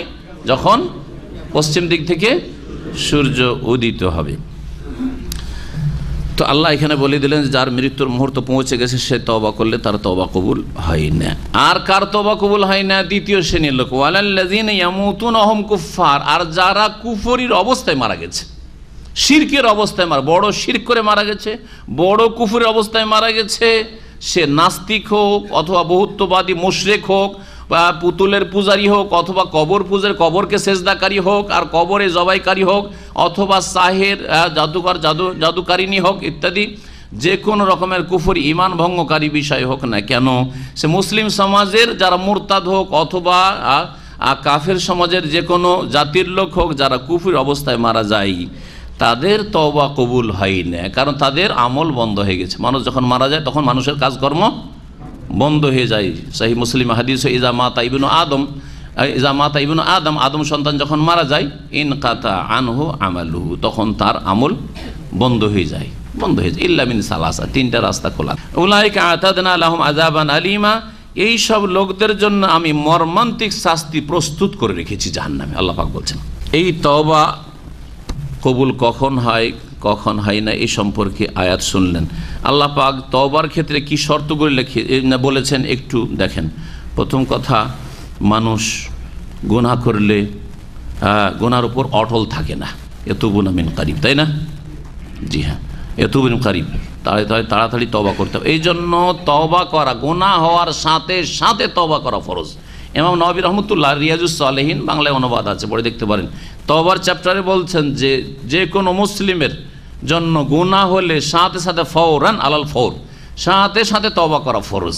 যত বিলম্ব করবে এই ফরজে বিলম্ব করার গুনাহ তার হইতে থাকবে। তওবা, ওই গুনাহ তো আছে, যেই গুনাহ করেছে পাপ করেছে তো আছেই, কিন্তু এই যে তওবাতে বিলম্ব করছে তার জন্য সে গুনাহগার হতে আছে। প্রিয় নবী মুহাম্মদ রাসূলুল্লাহ সাল্লাল্লাহু আলাইহি ওয়াসাল্লাম আরও বলেছেন, ইউকবালু তাওবাতুল আবদে মা লাম ইউগারগির, মানুষের তওবা, বান্দার তওবা কবুল হয় যতক্ষণ পর্যন্ত সে মুমূর্ষ অবস্থায় বা মৃত্যুর পূর্ব মুহূর্তে যে অবস্থাটা তৈরি হয় সেই অবস্থায় না পৌঁছে।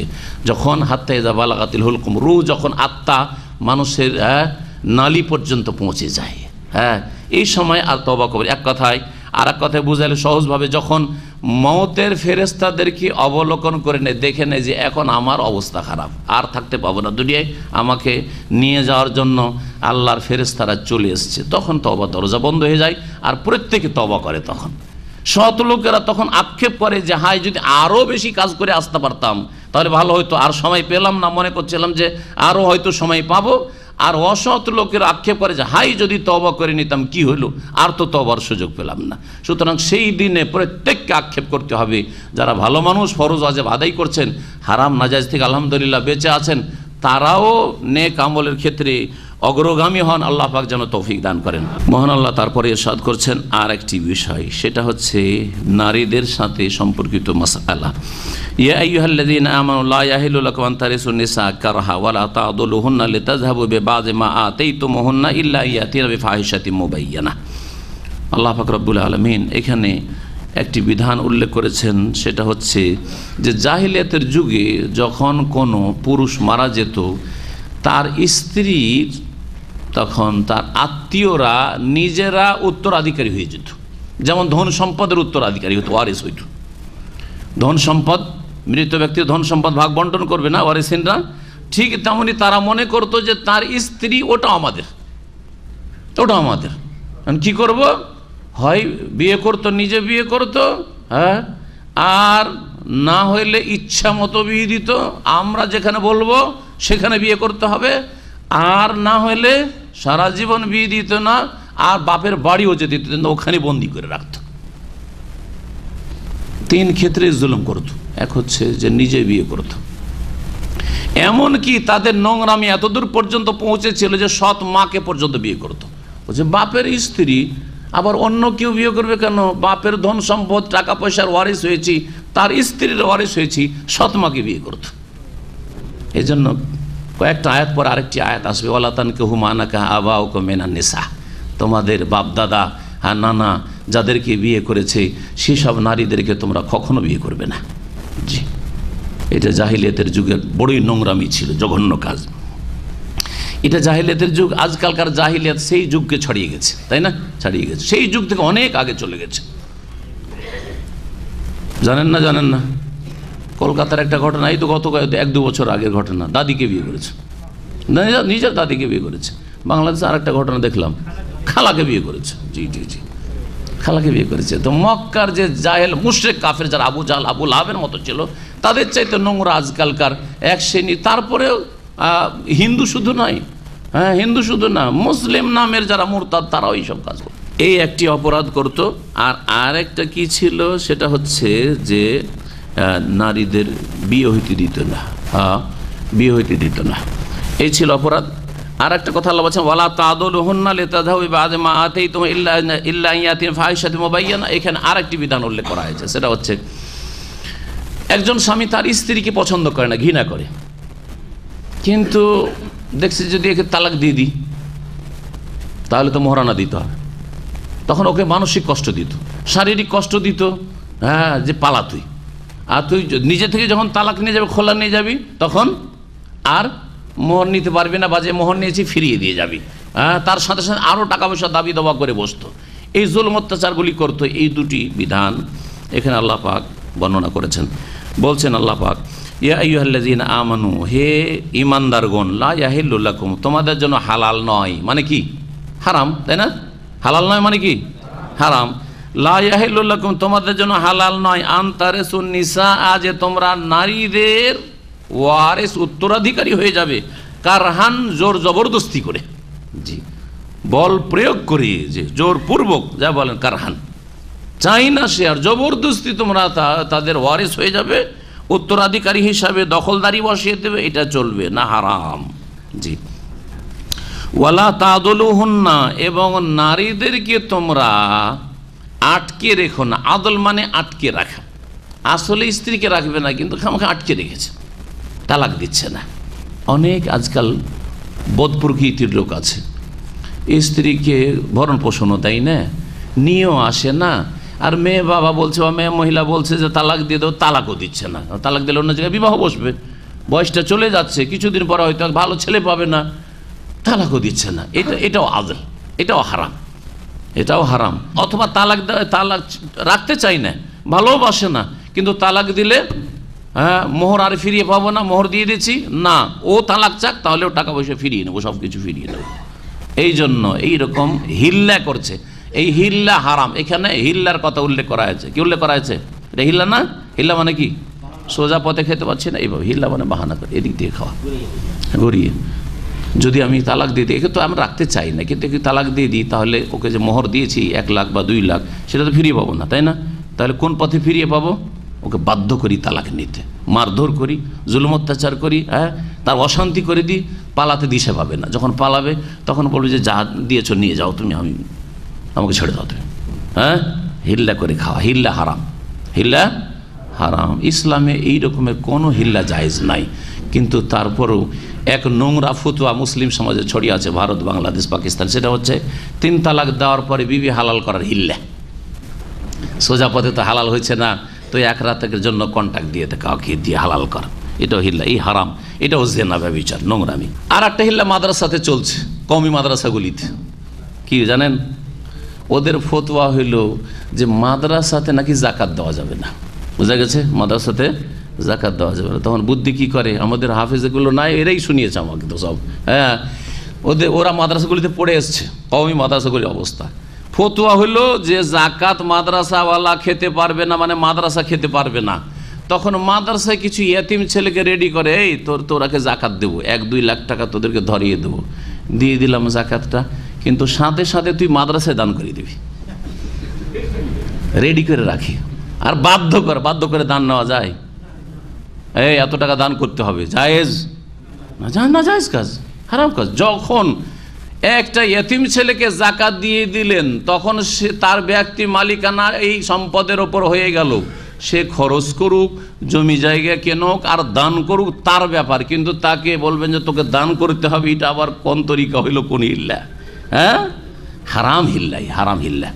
আর তারপরে ওই ছেলেকে বাধ্য করে, মাদ্রাসার মোহতামিম সাহেব, সেক্রেটারি সাহেব, সভাপতি সাহেব সব বসে আছে, আর ইয়াতিম ছেলেকে নিয়ে বসেছে যে তোকে 1 লাখ টাকা ধরালাম, এটা হচ্ছে জাকাত, তুই এখন মালিক হয়ে গেলি, এখন মাদ্রাসায় দান করে দে।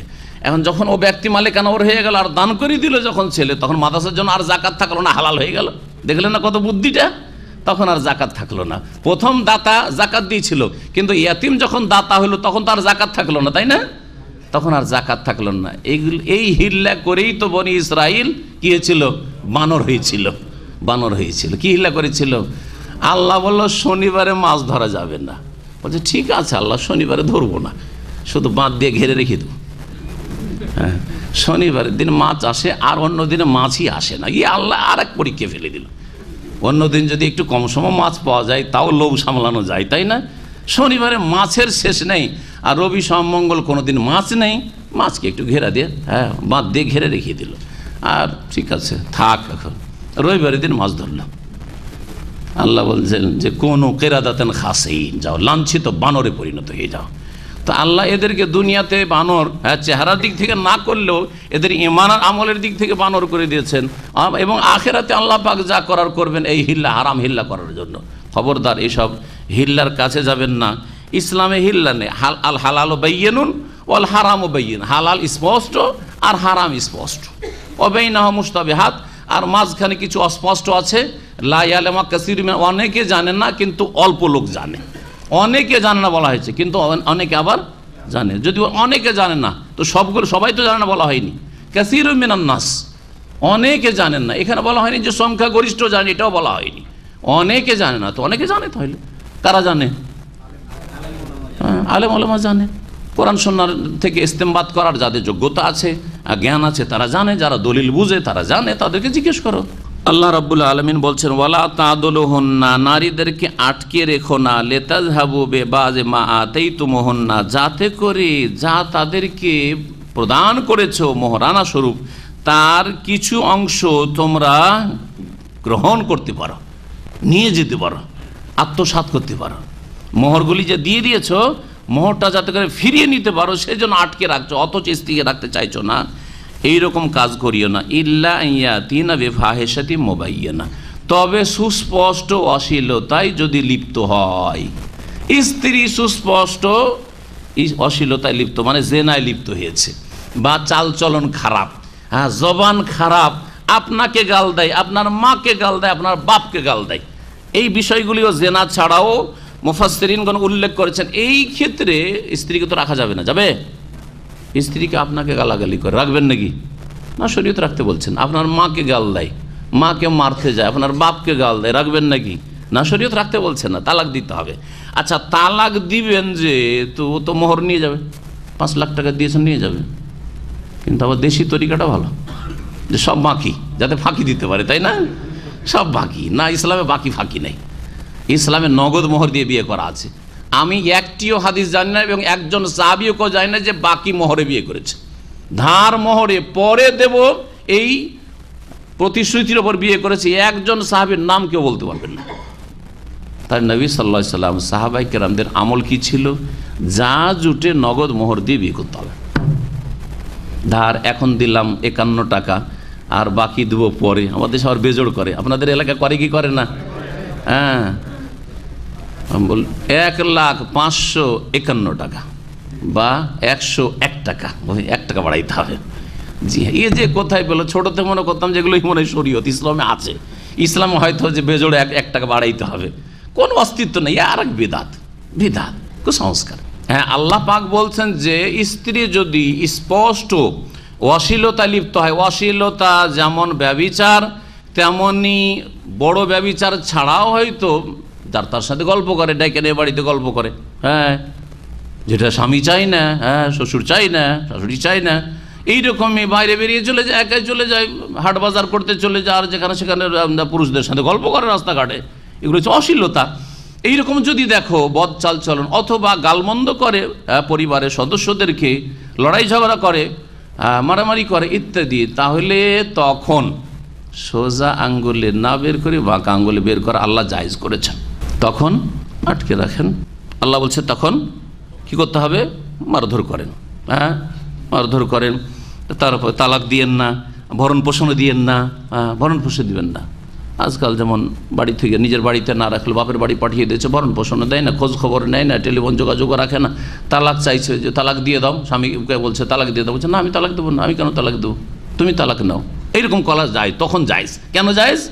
অশ্লীলতায় লিপ্ত হয়েছে, আপনার মাকে গাল দিচ্ছে, বাপকে গাল দিচ্ছে, আপনাকে গাল দিচ্ছে, হ্যাঁ, এইরকম যদি হয় তাহলে তখন জায়েজ। আল্লাহ বলছেন ইল্লা ইয়াতিনা বিফাহিশা, যাতে করে মোহর খোলা নিয়ে যায় এবং মোহরটা আপনাকে ফিরিয়ে দেয়, যাতে করে আপনি ক্ষতিগ্রস্ত না হন।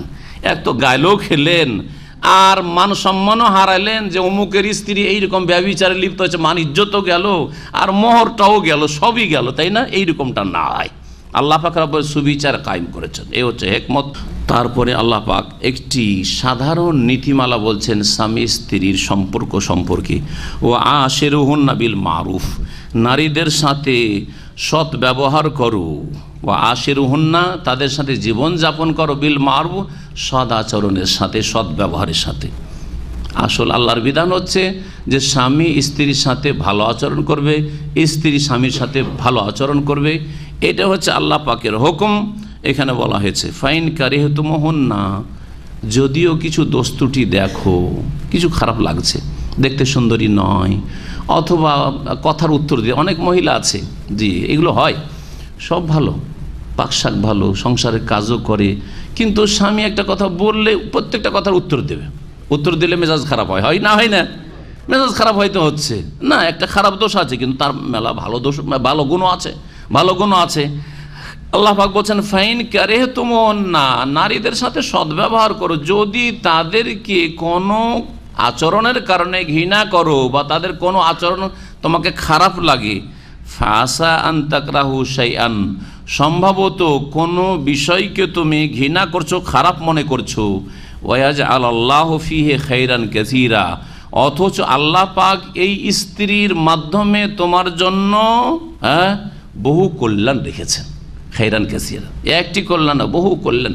হতে পারে স্ত্রী আপনাকে মানসিক কষ্ট দিয়েছে, কিছু, অথবা কোনো রকমের একটা চালচলন একটু আছে, দোষ ত্রুটি আছে, কিন্তু বড় ধরনের অপরাধ নয়, অথবা দেখতে অত সুন্দরী নয়, বরদাস্ত করে নিলেন, ধৈর্য ধারণ করলেন, আল্লাহ পাক এতে আপনার জন্য কল্যাণ রেখেছেন, আপনি জানেন না, আল্লাহ জানেন।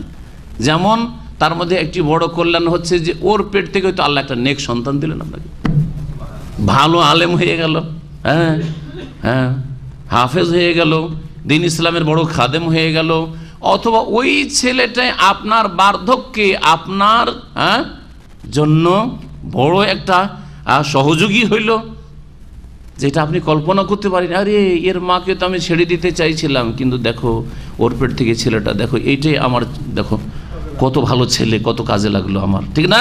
পরে বুঝতে পারছেন, তখন আর হয়তো সংশোধনের সময় থাকবে না। এই জন্য আল্লাহ সান্ত্বনা দিচ্ছেন যেন স্বামীদেরকে, যে তোমাদের স্ত্রীর মধ্যে কিছু খারাপ যদি গুণ থাকেও তো ধৈর্য ধারণ করে। বিভিন্ন খারাপ গুণ থাকতে পারে, বিভিন্ন রকমের দোষ ত্রুটি থাকতে পারে, কেউ পূর্ণ না, কেউ আপনিও পূর্ণ না, আমিও পূর্ণ না, কেউ পূর্ণ নাকি? একমাত্র রাসূলুল্লাহ সাল্লাল্লাহু আলাইহি সাল্লাম ছাড়া পৃথিবীতে কোনো ব্যক্তি পূর্ণ না, কোনো ব্যক্তি পূর্ণ না। প্রত্যেকের দোষ আছে, কারো ছোট হইতে পারে, কারো বড় হইতে পারে। আল্লাহ পাক রব্বুল আলামিন তারপরে বলছেন, ওয়াইন আরাদতুম ইস্তিবদালা যাওজিম মাকানা যাওজ ওয়া আতাইতুম ইহদাহুন্না কিনতারা ফালা তাখুযু মিনহু শাইআ আতাখুযুনা বুহতানা ওয়া ইসমান মুবিনা। যদি কখনো এইরকম হয় যে আপনার স্ত্রীকে তালাক দিতে হচ্ছে, দিয়ে আর একটা বিবাহ করবেন, যদি এইরকম হয়ে যায় পরিস্থিতি, তো তালাক দেওয়া জায়েজ। তালাক ইসলামে জায়েজ, বিনা কারণে তালাক দেওয়া ভালো নয়, বিনা কারণে কোনো কারণে এমনি তালাক দিচ্ছেন, তালাক দেওয়া ভালো নয়। কিন্তু যদি ওই রকম শরীয়তি কারণ তৈরি হয়ে যায়, তালাক দেন, তালাক দিলে মোহরানা ফেরত নিতে পারবেন না, যতই টাকা মোহরানা দেন না কেন। এই বিষয়টি আল্লাহ পাক এখানে উল্লেখ করেছেন, বলছেন ওয়াইন আরাদতুম ইস্তিবদালা যাওজ মাকানা যাওজ, যদি তোমরা চাও যে এক স্ত্রীর স্থানে আর এক স্ত্রীকে তুমি গ্রহণ করবে, এক স্ত্রীকে তালাক দিয়ে আর এক জায়গায় কোথাও বিয়ে করবে, যে স্ত্রীকে রাখা যাবে না তার বিভিন্ন দোষের কারণে। এই দোষগুলি আমাদের যে এশার সলাতের পরে শুক্রবারে বুলুগুল মারামে ধারাবাহিক আলোচনা, বিবাহ শেষ হয়েছে, তালাকের হয়েছে, খোলার শেষ হয়েছে, আরও বিভিন্ন বিধিবিধান এখন চলছে, ওগুলো তো বিস্তারিত আলোচনা করেছে কি কি দোষের কারণে তালাক দেওয়া ফরজ, আর কখন তালাক দেওয়া মুস্তাহাব, আর কখন তালাক দেওয়া জায়েজ, আর কখন তালাক দেওয়া জায়েজ নয় স্ত্রীকে। সবগুলি অবস্থা আছে। তালাক কখনও দেওয়া ফরজ, তালাক দেওয়া ফরজ। আপনার স্ত্রী শিরিক করে, মাজার যায়, শুনেই না আপনার কথা, ওর বাপের কথা শুনবে, ওর মায়ের কথা শুনবে, রাখবেন নাকি? তালাক দেওয়া ফরজ। নামাজ পড়ে না, চেষ্টা করলেন নামাজ পড়ে না, রাখবেন নাকি? তালাক দেওয়া ফরজ। ব্যভিচারে লিপ্ত, রাখবেন নাকি? না। হ্যাঁ, একমাত্র দুইজনই একই রকম যদি হন সেটা আলাদা কথা, সেটা আলাদা কথা, কিন্তু একজন ভালো মানুষের জন্য অসতী নারী রাখা জায়েজ নাই। এই তালাক দেওয়ার হুকুমের ক্ষেত্রে বিভিন্ন অবস্থা রয়েছে। আল্লাহ পাক বলছেন যে এক স্ত্রীকে তালাক দিয়ে আর একটা স্ত্রী গ্রহণ করতে হবে, কারণ বিনা স্ত্রীতে থাকা ঠিক নয়। ওয়া আতাইতুম ইহদাহুন্না কিনতারা, আর তাদের কাউকে, স্ত্রীদের কাউকে তুমি অজস্র সম্পদ দান করেছো। কিনতারা মানে আল মাল আল কাসীর, অঢেল সম্পদ, যেই ভাষা দিয়ে বলেন না কেন, সেটা কোটি কোটি টাকা হইতে পারে, শুধু 1-2 লাখ টাকা নয়, কোটি কোটি টাকা হইতে পারে, কোটি কোটি টাকার জমি জায়গা সম্পদ হইতে পারে, আপনি দিয়েছেন, মোহরানে দিয়েছেন। ওয়া আতাইতুম ইহদাহুন্না কিনতারা, স্বর্ণ দিয়েছেন আপনি মাথা থেকে পা পর্যন্ত, জি, অঢেল ধন সম্পদ দিয়েছেন আপনি। ফালা তাখুযু মিনহু শাইআ, যখন তালাক আপনি দিচ্ছেন তখন তাদের কাছ থেকে কোনো কিছু নিতে পারবেন না। ওই ধন সম্পদ থেকে তোমাকে তো 1 কোটি টাকা দিয়েছি বা 4-5টা জমি জায়গা দিয়ে দিয়েছি বিবাহ করার সময়, তো 1-2 আমাকে ফিরিয়ে দাও, না, চলবে না, চলবে না। মোহরানা যদি দিয়ে থাকেন তাহলে আল্লাহ বলছেন যে কেন নেবে তুমি, বা কি করে নেবে, তোমার জন্য নেওয়াটা উচিত হবে। আল্লাহ বলছেন যে আতাখুযুনাহু বুহতানা ওয়া ইসমান মুবিনা, কি ওই স্ত্রীর কাছ থেকে ধন সম্পদ তুমি নিয়ে নেবে, গ্রহণ করে, বুহতানান, তার উপর মিথ্যা অপবাদ দিয়ে, অনেক সময় মিথ্যা অপবাদ দিয়ে নেওয়ার চেষ্টা করে, অপবাদ দিয়ে, হয়তো রাখবে না, তখন ওর উপর অপবাদ দিচ্ছে, চালচলন ভালো না, একে পরপুরুষের সাথে আমি দেখেছি, ইত্যাদি ইত্যাদি সব বলে তখন ওই ধন সম্পদ কেড়ে নিতে চাইছে না। আল্লাহ বলছেন মিথ্যা অপবাদ দিয়ে, বা ইসমাম মুবিনা, এবং সুস্পষ্ট গুনাহ করার মাধ্যমে। যদি কেউ মোহরানা স্ত্রীর কাছ থেকে দেওয়ার পরে নিয়ে নেয় তালাক দেওয়ার সময়, তাহলে সে সুস্পষ্ট কাবিরা গুনাহে লিপ্ত হলে আল্লাহ পাক বলছেন ওয়া ইসমাম মুবিনা। তারপর আল্লাহ বলছেন ওয়া কাইফা তাখুযুনাহু, আর কেমন করেই বা নেবে, স্ত্রীকে যে ধন সম্পদ দিয়েছো তা কেমন করেই বা নেবে। ওয়াকাদ আফদা বাযুকুম ইলা বায, অথচ তোমাদের একজন আর একজনের সাথে সঙ্গত হয়েছে, মিলিত হয়েছে। সুবহানাল্লাহ, এখানে আরবিতে যে শব্দটা ব্যবহার করা হয়েছে অত্যন্ত অলঙ্কারপূর্ণ, অলঙ্কার বিদ্যা একটা আছে, যারা ওপর লেভেলে লেখাপড়া করে তারা এই অলঙ্কার বিদ্যা জানেন। আপনারা অলঙ্কার বিদ্যা বুঝেন না, একটা বালাগাত যেটাকে আরবি ভাষায় বলা হয়। তো এই আরবি ভাষার এই অলঙ্কার আল্লাহ সহবাস শব্দটি বলেননি, জেমা বলেননি, ওয়াতি বলেননি, বলেছেন আফদা। আফদা বলা হয় পৌঁছে যাওয়া, শরীরের সাথে একেবারে একাকার হয়ে যাওয়া, এটাকে বলা হয়। হ্যাঁ, এটাকে বলা হয়। তো একজন নারীর সাথে তুমি এমনভাবে মিলিত হয়েছে যে তার গোপন সব কিছু তুমি জানছো, তোমার গোপন সব কিছু সে জানছে, এইভাবে তুমি সম্ভব করেছো। আর তারপরে যে কোনো কারণে হোক না কেন তালাক দিচ্ছ, তালাক দেওয়ার সময় ধন সম্পদগুলি যে মোহরানা সেগুলি ফিরিয়ে নেবে, এটা উচিত হবে? আল্লাহ বলছেন ওয়াকাইফা তাখুযুনহু, কি করে স্ত্রীর কাছ থেকে ওই মোহরের টাকাগুলি সম্পদগুলি কেড়ে নেবে। ওয়াকাদ আফদা বাযুকুম ইলা বায, অথচ তোমাদের একজন আরেকজনের সাথে সঙ্গত হয়েছে বা মিলিত হয়েছে একাকার হয়ে। ওয়াখাযনা, উপরন্ত আরও ওয়াখাযনা মিনকুম মিসাকান গালিযা, আর তোমাদের স্ত্রীরা তোমাদের কাছ থেকে অকাট্য অঙ্গীকার গ্রহণ করেছে, অর্থাৎ বিবাহ বন্ধনে আবদ্ধ হয়েছে, তোমার ঘরে এসেছে, তার লজ্জা স্থানকে তুমি হালাল করেছো ফ্রিতে। কি করে পয়সা ফিরিয়ে নেবে? জি, আসল হচ্ছে যে কারো লজ্জা স্থান হারাম, আর এটা হালাল করা হয় কিসের মাধ্যমে? এই মোহর দেওয়ার মাধ্যমে, মোহর দেওয়ার মাধ্যমে। এই জন্য মোহর ধার্য করতে হবে। কেউ যদি ধার্য না করে তবুও তার উপর মোহর ফরজ। সাপোজ কেউ বিয়ে করলো, মোহর ধার্য করলো না, তারপরেও তার উপর মোহর ফরজ। এই ক্ষেত্রে ফোকাহায়ে কেরামগণ বলেছেন মাহারে মিসল ফরজ, তার মানে ওই মহিলার বোন দেখতে হবে, ফুফু দেখতে হবে, খালা দেখতে হবে, ওই সব পরিবারে বা ওই রকম পর্যায়ের যেসব পরিবার রয়েছে সেসব পরিবারের সমাজে কেমন মোহর চলছে, কত পরিমাণ, ওই রকম মোহর তাকে দিতে হবে। আল্লাহ পাক তারপরে বলছেন ওয়ালা তানকিহু মা নাকাহা আবাউকুম মিনান নিসা ইল্লা মা কাদ সালাফ। এখান থেকে যেগুলি হারাম নারী সেগুলির কথা আল্লাহ পাক বয়ান করছেন, বলছেন আর তোমরা বিবাহ করিও না ওই সব স্ত্রীদেরকে যাদেরকে তোমাদের পিতৃপুরুষরা বিয়ে করেছেন। আবাউকুম, শুধু তোমার বাপ বলেননি, আবা বহু বচন বলেছেন। বাপ কয়জন হয়? বাপ তো একজন হয়, কিন্তু আল্লাহ বহু বচন কেন বললেন? হ্যাঁ, তাহলে বোঝা গেল শুধু বাপের স্ত্রী হারাম নয়, নিজের মা যার পেট থেকে আপনি জন্মে সে তো হারাম, তার পেটে জন্ম নিয়েছেন, কিন্তু আপনার বাপ বিয়ে করেছে আপনার সৎ মা, সেও হারাম, এটা একটা। তারপরে শুধু সৎ মাই হারাম না, আপন মার সৎ মা হারাম না, বরং আপনার দাদার স্ত্রী, দাদার স্ত্রী যেটা আপন দাদি সেটা ছাড়া যেটা সৎ দাদি সেটাও হারাম।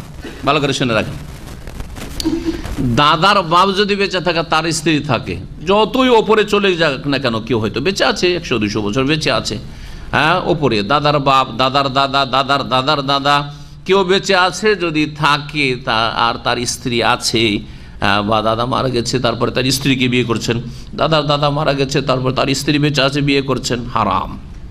এই জন্য আবা পিতৃপুরুষ, বাপ হোক দাদা হোক, ওয়াইন আলাও যত ওপরে যাক না কেন। এইরকমই দাদা শব্দটি নানাকেও সামিল। দাদা শব্দ নানা, আরবিতে জাদ মানে দাদাও হয় আর জাদ মানে নানাও হয়। যেমন দাদার স্ত্রী হারাম, সৎ দাদি হারাম, তেমনি নানার স্ত্রী যেটা, আর আপনার নানি, আপনার মায়ের মা, সেটাও হারাম, আর আপনার মায়ের সৎ মা সেও হারাম। নানার যে বাপদাদা আছে তাদের স্ত্রীরাও হারাম, তারাও আবা। এখান থেকে আর একটি কুসংস্কার কথা বোঝা গেল, সেটা শোনেন। মুসলিম সমাজে আমাদের দেশে কুসংস্কার কি আছে? নাতনির সাথে মজাক করে, রহস্য করে না?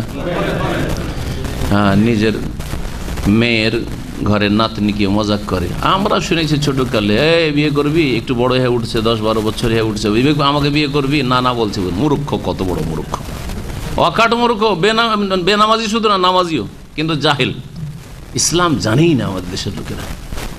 নাতনিকে বলছে নাতনি হারাম, কার মতো? মেয়ের মতো হারাম। নাতনি হারাম, কার মতো?